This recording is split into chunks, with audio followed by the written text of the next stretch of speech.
Hi guys, grabe yung laki pala nito. Parang ano na siya. Doon tayo talaga sa paa. Paa na yata ito ibon to. Wind is blowing through our head, the lights are shining everywhere.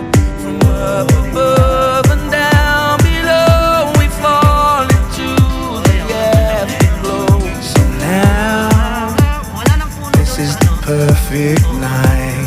Kasi sino ba namang tonight.